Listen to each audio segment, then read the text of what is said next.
You guys just you keep coming around. I just keep hearing about you guys. And I might need to tell Ryan to cut that up a little bit and just put it in my audio for my phone. First of all, I love the game. I had a passion to play the game, not only football, but I love the game of golf. And what it lends to a person and the friendships you develop on the golf course. It's been a pleasure being on the drop. I wish you guys all the best down the road. As someone like you have that golf itch like a lot of us do. I keep track of you, and you are moving. You are on the move. So listen, I'm a big New Jersey golf guy. You're very kind, Mike, and you too, Ryan. It's a pleasure to be on just a couple of Jersey boys here talking about something we love. All the best. I really enjoyed it. All right, so today we are joined by the 2025 Mid-Am champion, John Havay. John, congratulations on winning this year's Mid-Am championship. Thanks a lot. It means a lot. It's a big honor considering some of the people that have gone through and won that. So congrats, John. That's huge. Thank you. Yeah, I was really pumped. It's my first. I won the 4-ball with Eric a couple years back, but it was my first individual kind of title, and it definitely felt great. Definitely sort of pride for you, no doubt.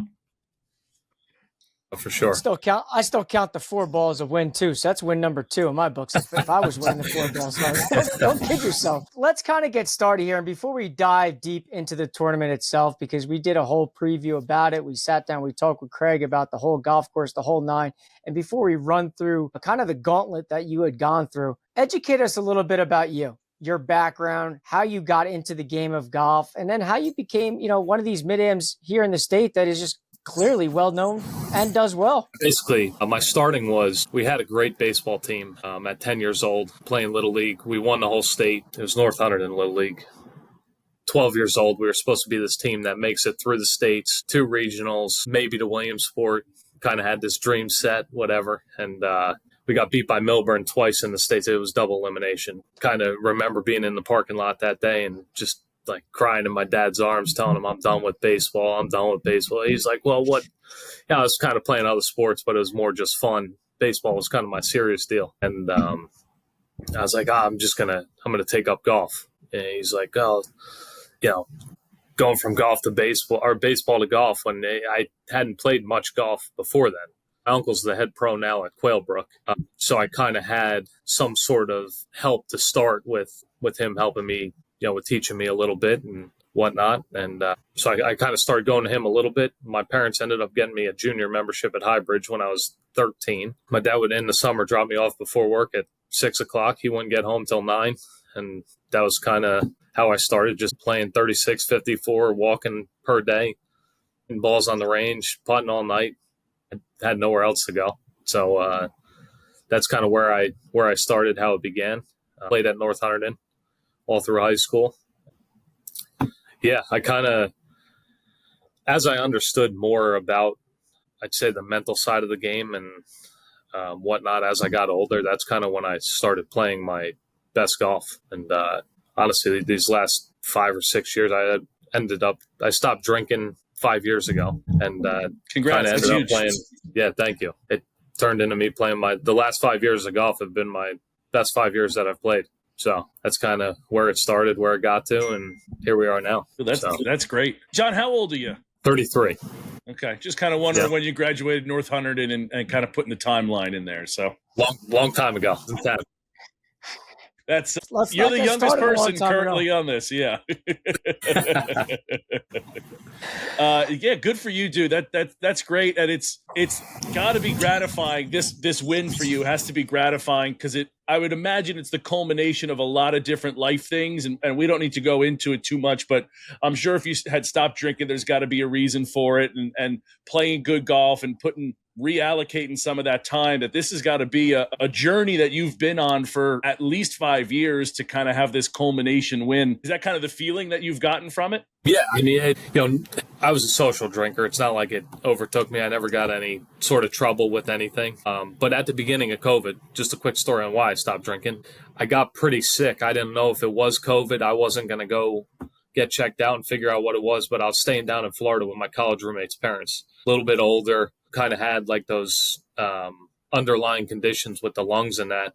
And I was just kind of thinking in my head, like if I'm the one to get these guys sick and they were to go from it, it would be crushing. So I just stayed in my room for 3 days, just drank basically Body Armor's protein shakes and would come out to take a shower, go to the bathroom, and go back in. And after those 3 days, I lost my job both at Trump Palm Beach because they shut down, Palm Beach County in Florida shut down golf courses. New Jersey was closed for golf courses. So I kind of just told myself I'm going to stop spending money on it until I get my jobs back, and ended up caddy master, unfortunately passing. I was the assistant up at Bedminster. They asked me to take the full-time job. I then committed to myself I'd give it a year of no drinking, just kind of getting my feet underneath me. And there's a lot more pros than cons to it. So I just stayed with it and don't see myself going back. Again, it's a self-discipline thing for sure, because I'll tell you, I cannot wait to go have a cocktail when we're done with this interview right now. It's been a long weekend, had worked for the last couple of days, so it is a self-discipline thing. But again, kind of going back, it's got to be the I don't want to say culmination, but like it's got to be a lot of work the last couple of years. As you've said, you've been getting better at it, golf, and playing your best golf now. Yeah, no, it definitely has been, and I think it more or less. I seem to get less irritated. Not that I would get irritated when I was, but I just seem to have a longer fuse, and doesn't really bother me if I hit a bad shot, make a bad swing. I'm more or less just bothered out there if I make a bad decision. Bad swings, I'm starting tomorrow. I'm going to make plenty of bad swings tomorrow. I just don't want to make the bad decision something I can kind of control. It's kind of where my game has gotten to, just mentally. Yeah. No, listen, I love that. I'm not the biggest drinker either, so I kind of know where you are, where you stand with that. So it's just sometimes it's just a better mental frame of mind more than anything. But kind of let's get into the mid-am, because when Ryan and I kind of previewed this and we talked about it, we looked at things. It was loaded with kind of like we talk about the who's who in New Jersey, because we celebrate how good our amateur golfers are here, and that also includes the mid-am, like guys like yourself. Prior to the first round of the tournament, and just to re-educate the audience, it's you got to finish in the top 16 to make the match play the following day, and then it's match play from there on in. Had you had played the golf course before years ago, had you had gotten a practice round, what did you know of the golf course? So I've probably played 20 to 30 rounds there. I've played a decent amount. I've been, Craig is a close friend. I'll try and bring my assistants and maybe one other caddy over beginning of the season, end of season. I typically play it 2 to 3 times a year, probably for the last 10 years. Even kind of before Craig was there, I guess we're close enough up-wise that I was able to get in. Played a bunch. William Deere was there in 2007, 2008. So yeah, I knew coming into the event it was a golf course I could compete with. These longer hitters and guys who are making 7-8 birdies around. Birdies are, unless it's soft out there, if it gets firm and fast, birdies are at a premium. If you don't make them in the first 6 holes, there aren't many after that. So I kind of knew if conditions were right and it got kind of firmer and faster, I knew it was a golf course that would kind of set to me, and I could compete with these guys who are really, really good. Now, when you shot 72 in the opening round, did you feel comfortable after the round? Like, hey, listen, I think that's going to get in, because obviously you saw +3. There was a ton of +3s and a crap load of +4s that were all in that area. Did you feel comfortable after the round? Like, you know what, I'm not going to have to hang around here. I feel pretty comfortable. What's funny is I was it's probably one of the first 3 or 4 tee times that day. I think it was 7:30 or 8 o'clock. I forget the exact time, but I was a twosome with Jason Bataille, and he plays pretty quick. I play pretty quick. We got done pretty early. Went back to work over at Trump in Bedminster and was kind of just watching scores from there, and ended up there was some point in time where the leaderboard just wasn't moving. Like +2 or whatever it was tied 18th. And all these players are going through holes, and you're thinking they're going to make a bogey drop back. They're going to make a bogey drop back. And nobody was dropping. I was like, you know what? Even though I feel +2 is pretty safe, I'm going to get in my car and drive back. And then as I got from like 78 to 287 merge, I looked back and it was like tied 13th or whatever. And I was like, okay, it felt a little more, or +3 at that point was like tied 13th or 14th. So it felt pretty comfortable that I still ended up driving back, God forbid, just in case. Once I saw +3 kind of drop to 13th or 14th, I felt pretty confident it was going to make it through. Yeah, you had some, gives you some wiggle room there. Yeah, no, for sure. And like I said, it's hard to, when you get into those last 5-6 holes, it's kind of hard to gain anything back. They're not many, but once you get past number 12, there's not many birdies out there. So that kind of leads into match play, because we talk about it a lot on the show with a lot of different guests. When it gets to match play, it's a different ballgame. You're not always worried about, your score and posting a number. It's now you versus the other person. So score kind of gets thrown out in terms of what your overall number was. When you saw your first round matchup, I can personally say, like, I'm a kind of a golf nerd. I look at everybody's name. I kind of see who I know, who I don't know. I did not know Lou. I did not know of Lou, but I kind of just started digging, and clearly he could play a little bit. How did you feel with the draw, your side of the bracket leading into day one? I mean, kind of like you guys said at the beginning, I feel like no matter where you were in the bracket, you were going to be playing. I don't know that there was necessarily a really good, bad draw. At some point, you're going to be playing, the Pat Wilsons, the Vanucci's, there's so many, LaFonts, Angela, all the guys who have been in these things for years on years. At some point, you were never going to avoid them, and I hadn't known Lou before that match. Great guy. I really enjoyed playing with him. By the way, hits the ball a freaking mile too. Not that I hit it anywhere, but yeah, I knew, I looked quickly at the bracket and knew if I got past him, I was going to play Cody or Troy, which they both obviously have really good track records. And at some point, you're going to have to play those big name guys. And but again, I felt like that was a golf course where I could, if we go play a golf course where it's wide open and they could hit the ball 320 kind of either direction into the rough, don't have to worry about, the greens being too firm coming out of the rough. Those guys are gonna beat me up on those golf courses. It kind of took one of these Morris counties where it's a little bit more kind of methodical, and maybe the longest tee ball doesn't always get you in the best spot. Yeah, because I was going to say, you're going to have to, if you're going to win something, you're going to have to go through some of the giants, right? And yeah. I was pulling up your bracket, like you said, you're going to have to go through either Troy or Cody, and then you're looking at potentially like an Eric LaFonte, you got Greg Angelilio, and on the other side, Pat Wilson, we've had Jerry Wall on. Like, if you're going to win something, you're going to have to go through some of the guys, right? So at some point, you're going to have to kind of, sack up and play some great golf, that it's not going to be given to you. You got to go take it. Sure. But it was comforting knowing that. I mean, I didn't really look at everybody's match play cards, but it felt like nobody was going much deeper than what Jerry did in stroke play qualifying at the beginning, going 3 under. Like, it's 3 under on that golf course. I think it's one of the toughest 6,600-yard golf courses in the state. Now, you look at I'm going to go play it from the back tee, 6,600, no problem. And that place will eat your lunch. All right. So, Mike, when we get there, we're going to have to play the 6,200. I mean, especially with how I'm hitting driver now. Well, you might not need it, big fella. You might not need it there. But the first day, when I kind of dove deep into the scorecards and the matches and looking at it deeper, I thought you had a good run there in the middle of the back 9 against Lou. You won 3 holes in a row. You won that match 1 up. And then as you went to the second match on Wednesday, it was those last 2 holes after a tough match. Cody's another stud here in New Jersey.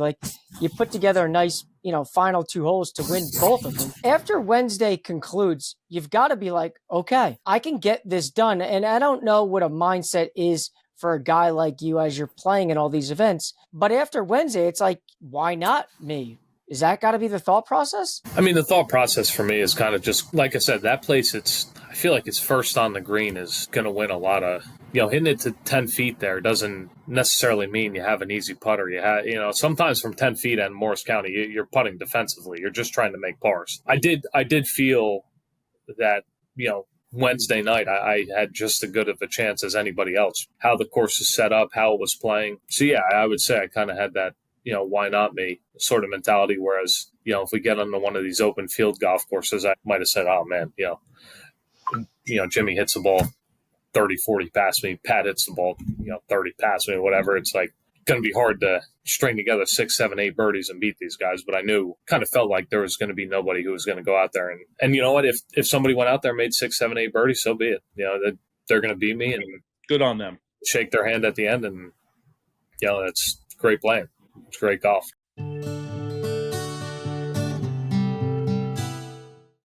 Golfers, the wait is over. Weequahic Golf Course is back. After a 5-year renovation across all 3 Essex County tracks, the trilogy is complete. And guess what? They saved the best for last. Weequahic is the first public golf course in the Garden State, opening over 110 years ago. This golden age design just got a modern revival. Architects Stephen Kay and Kevin Wager have enhanced the original Vescu mounding, pop bunkers, and classic greens, delivering a strategic test that's as mental as it is physical. It's golf like you've never seen. Vintage architecture set against an urban backdrop, with planes soaring from Newark Liberty International Airport, views of the Anheuser-Busch Brewery, and even glimpses of One World Trade. Weequahic is truly one of a kind. Modern turf with old school soul. You'll feel the ghost of the game walking with you, asking where the hickory shafts went. Weequahic Golf Course reopens Thursday, July 31st. Be a part of the next chapter in Garden State golf. John, what is it about your game? You've mentioned it a few times now, like it doesn't sound like you're a big hitter of the golf ball, which I'm sure, like Mike says, he knocks it around. He does better than that. I'm sure you hit it longer than most people think. But what is it about your game? Are you an excellent putter, a good ball striker? You keeping everything straight, hit marks? Like what is it about your game that sets up so well for Morris County here? I hit the ball pretty straight. I was kind of, if I hit a good tee ball, it maybe gets out there 270, not much more than 275. I was kind of, at Morris County, I was struggling kind of on the center of the club face. I was hitting a lot of ones that were kind of spinny, cuts off the heel, that were probably only going 250, 260. Like they weren't going full distance, but my club face control is usually pretty. I won't miss many fairways out there.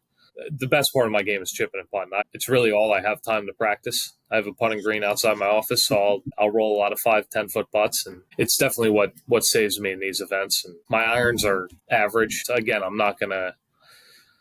won't hit many to 5 feet, but I'm not gonna miss typically badly with again, another reason why the place set up well. I don't typically have a big miss, but I don't typically hit it to 5 feet often. So I think and scrambling around that place is huge. Yeah, you miss a green, and you miss those greens in the wrong spot. I don't care how good your short game is, you're making a bogey. I was just going to say, if your strength is your short game, chipping and putting, if you're missing a green, you're not giving shots back because you're still getting up and down, one putting to save pars. You're not going to be giving shots away there. So that's a huge advantage. It was definitely big out there. That place as well felt like and I forget which match it was. I was kind of, if you can come out with a lead through the first 6 holes, it really played to my advantage because there weren't going to be many birdies from 7 to 18. I just kind of had to worry about dodging one of the guys making 4 birdies through the first 6 holes, and make 4 birdies through the first 6 holes, and you're 3 or 4 down. It's kind of hard to, they at that point would basically just have to make mistakes and that, and so I think that was a big part about that place. Let's go through the semifinal match, because I think that 19 holes, with the heat, it's starting to get nice and crispy out there.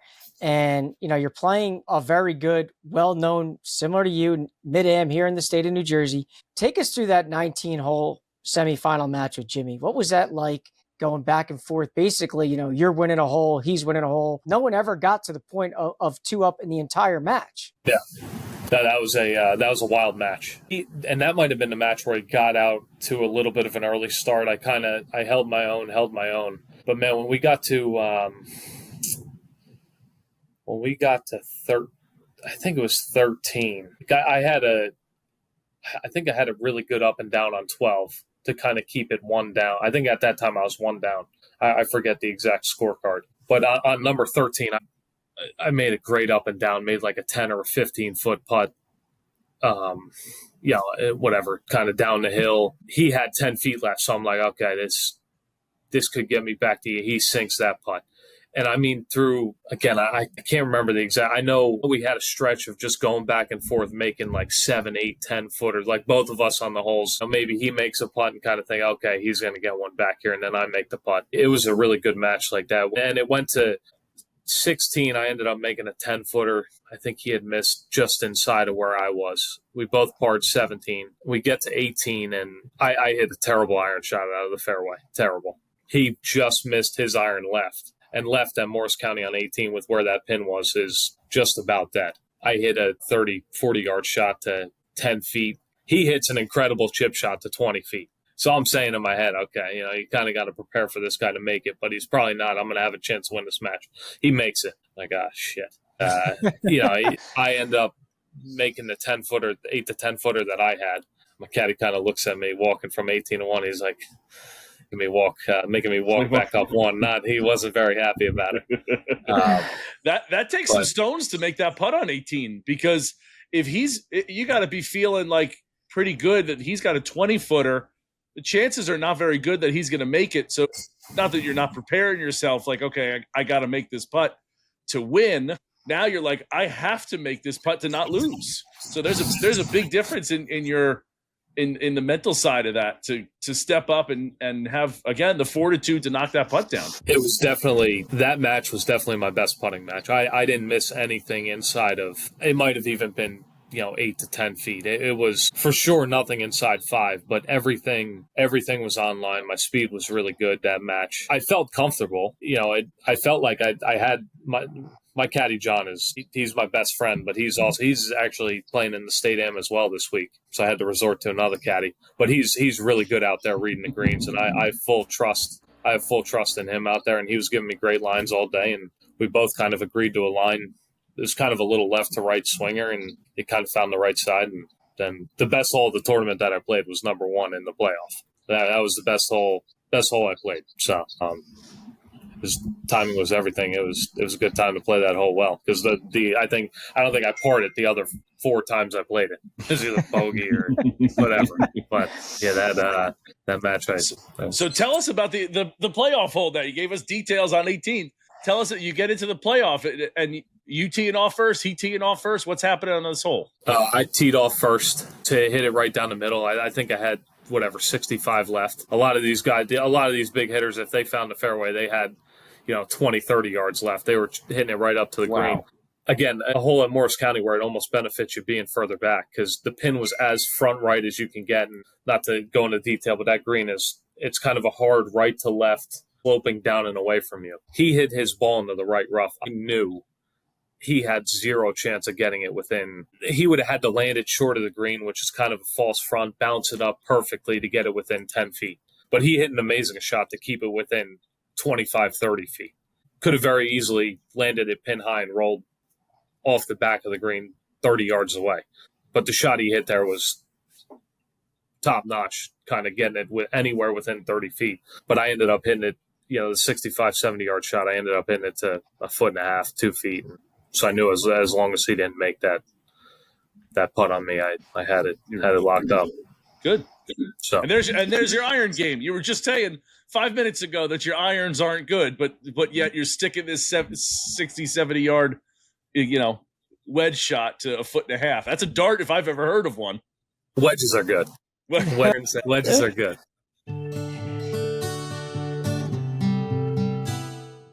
The New Jersey Golf Foundation, the charitable arm of the New Jersey PGA section, is committed to positively impacting lives and communities through the game of golf. With a focus on 3 core pillars, youth, military, and special needs, and led by PGA of America golf professionals, the New Jersey Golf Foundation hosts a dynamic lineup of annual programs for all levels and abilities, and a series of special events to support programming.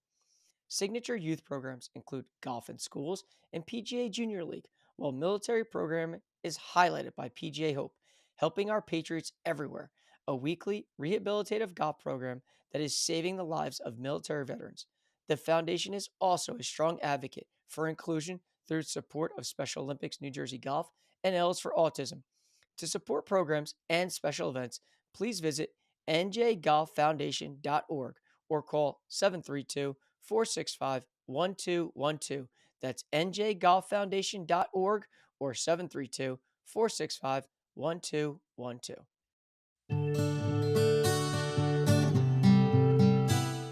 And then you get to the finals.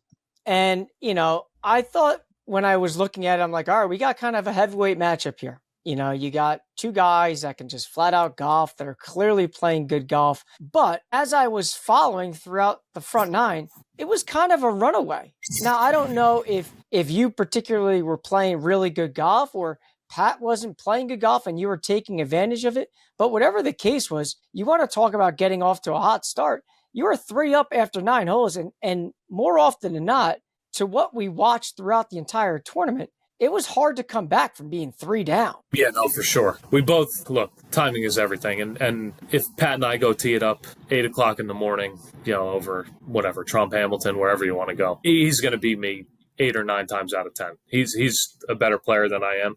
His track record obviously shows it. I think playing him that last match, the course got a little bit firmer. It got a little bit windier. Coming out of lunch, neither of us kind of had our best stuff right away. We both bogeyed number 1 from not far out. Number 2, he ended up 3-putting, kind of giving me the second hole. And number 3, I hit a good iron shot to maybe 2-3 feet. So getting 2 up there was nice. But then on 4, both a wedge in, I hit mine, what I thought was decent, landed short all the way back down the hill, make a bogey with a wedge. He ends up making par there, going back to 1 up. It felt neither of us played our best golf through the first 6 holes. We were both kind of given holes back and forth. But kind of like you said, I knew if I could get through the 6th hole without him kind of birdie barraging me, I knew I could make pars through the rest. A lot of pars through the rest. And look, if he birdied 3, 4, 5 holes in a row in that 7 to 18 stretch, so be it. But I knew once I got through 6, 2 up, that I had it well in my control just to kind of keep making pars and keep kind of plugging along.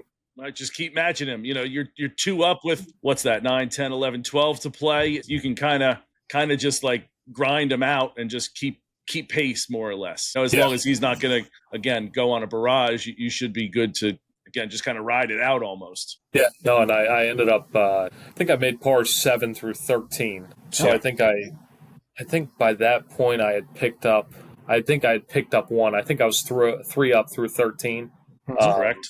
And then we both had long putts on 14. I ended up 3-putting. That was kind of the first hole where I had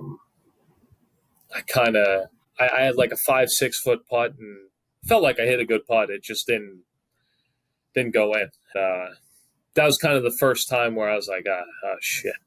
Would have been much nicer being 3 up going into 15 than 2 up. And he kind of laid one out to the right on 15, and he ended up giving me that hole he made double, and I had to 4-foot putt for par to kind of lag it up there. And once I got it to 3 up with 3 to go, I knew it was going to be hard for him with the game that I play.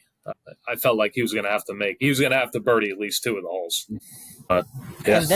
And then you win, right? You make the final putt on 16. It's over. You win the 2025 Mid-Am. It's your first individual tournament, as you referenced earlier, even though I'm counting it as win number 2, because I still think the 4-ball counts in every regards. Well, I'm not saying it doesn't, but it's his first individual win. Yeah. He's got 2 wins, his first individual. I'm not even saying, if anybody's asking me, I got 2 wins. Don't ask me what they are. I got 2 wins. Right, but that wasn't what we said. We said individual. So it's a different stat. And then you talk a lot about, I read a lot of the quotes, how much your guys over at Trump Bedminster mean to you. The caddies that they look at you as like your boss, but you're more like your friends.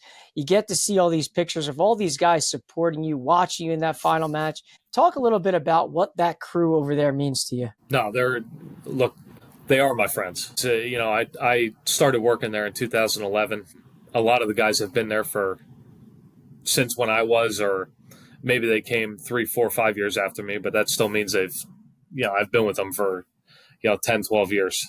Those guys are great. I love our caddy staff over there. I think I'd put our caddy yard up again, and not saying it because they're my friends, but I'd put our caddy yard up against just about anyone's caddy yard in terms of work ethic and just quality of caddying. And those guys mean the world to me.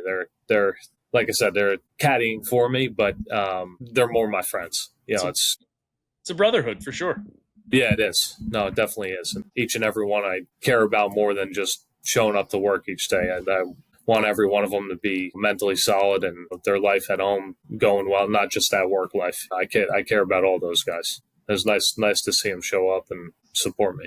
So it was great. Yeah, I mean, I saw the pictures. It's always nice when you get a supporting cast, I like to call them, out there, and then you're able to perform while they're out there. Makes everything a little more sweeter, especially at the end. So no doubt.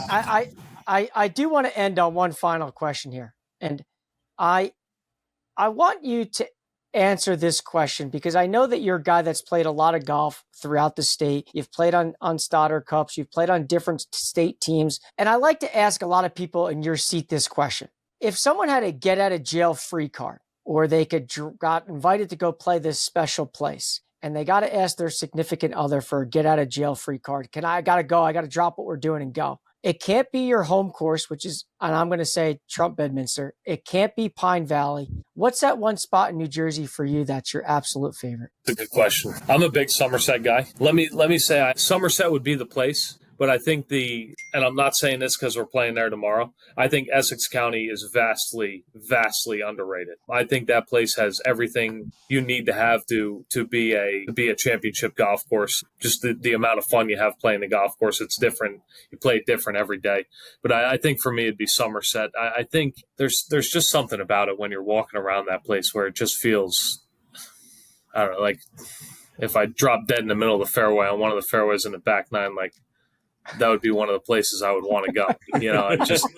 You're just back there, and it just something about it feels special. And I know there's a lot of people in the state who are like, "Oh, Somerset,